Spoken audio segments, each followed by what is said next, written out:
turned out pretty good. I'm very happy that I kept these doors.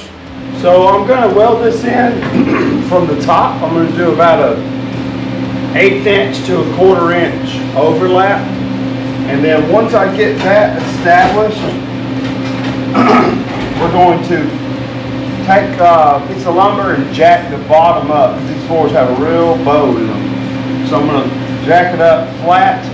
That will create some downward tension.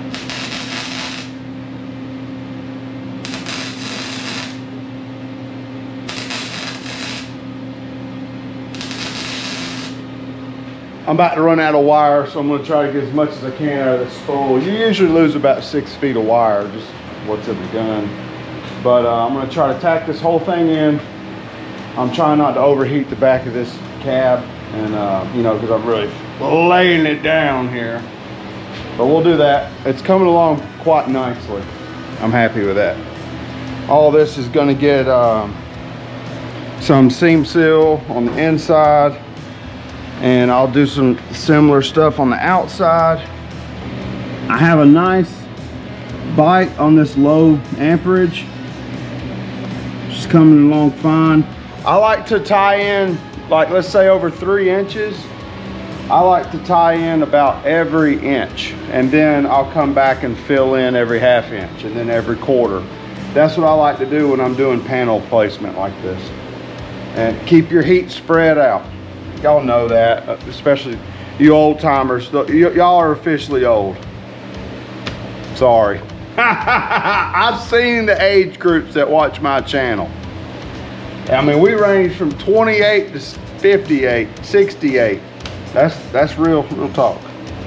All right. I've got to start tying this in. All this is going to get covered. I've put it on the inside of the panel. I tried last night to get some weld through primer. It's really good for prep. That way you have some type of basis behind it. Couldn't find any, and I checked Ace and Tractor Supply, couldn't find any. So what I'm gonna do is lay all this in, and then I'll fog it from the inside when I do get some weld through, and we'll start getting it tied together.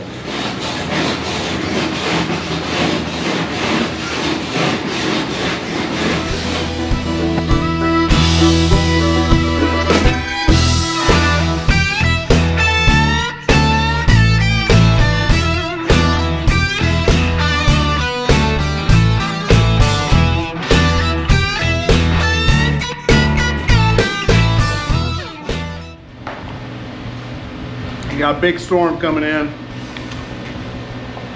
from Florida. It's like a little piece of the Freedom Factory has made its way here. If you don't know what I'm talking about, it's a racetrack down in Florida. Great things happen there.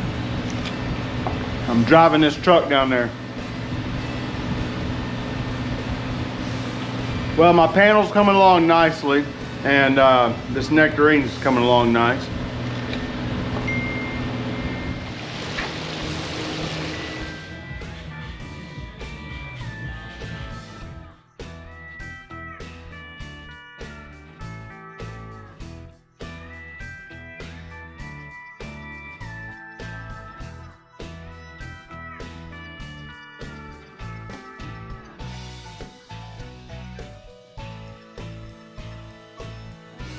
It's that whole back. Is that better? Mama, I'm waiting. I mean, you look like you're in a Honda. Yeah. But you wouldn't fit. All right, compare. Let me hop in.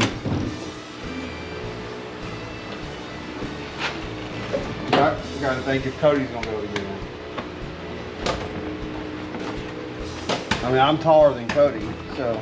It's still a negative. Big negative. I mean, the arm height and all is perfect.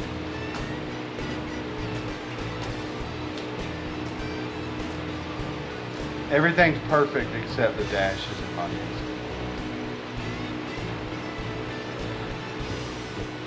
All right, I finished welding 99% of this back. got a couple pieces that are just thrown in there. Just trying to fill in this gap. I'm gonna have to grind it all back out and make it nice and smooth. At least that's what I'm telling you, because it's gonna be hidden behind the bed. And there's no car tags in this, so I mean, we're a step above most situations here.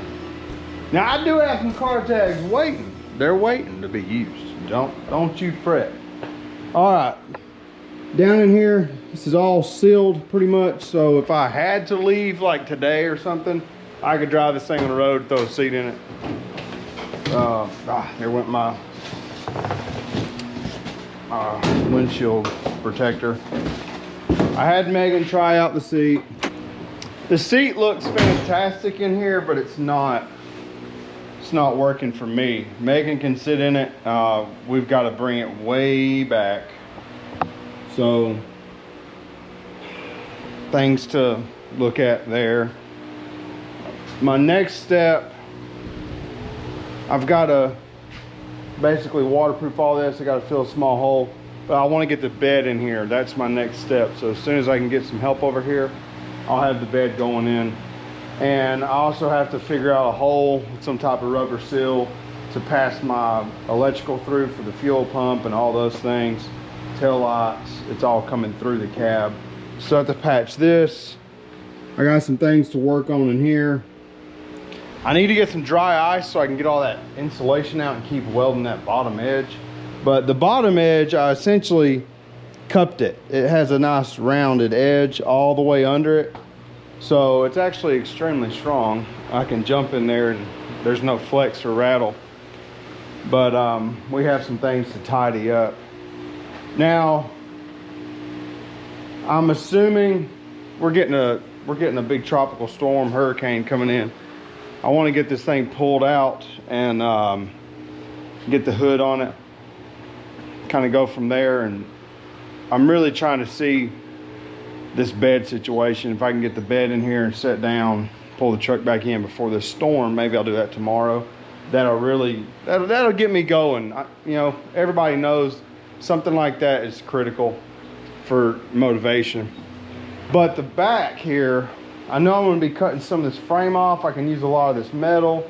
I'll probably cut this bumper down to make brackets like up in here to hold the bed. I still have to cut the rest of the floor out of the bed. I cut out the center chunk and I'm hoping it just slides right over, but I think I've got to cut some more. So that's about it for this one. Take a look at that. If you like it, let me know in the comments. If you hate it, please let me know 1,000 times in the comments, because the comments benefit me. Side note, if you are doing a Crown Vic swap and you made it this far in the video, that's very far and few. But if you did, raise this bad boy as high as you can. That's a huge little tip right there. So, yeah. All right. There's going to be a lot of flex seal on the back of this cab, I'm just going to say.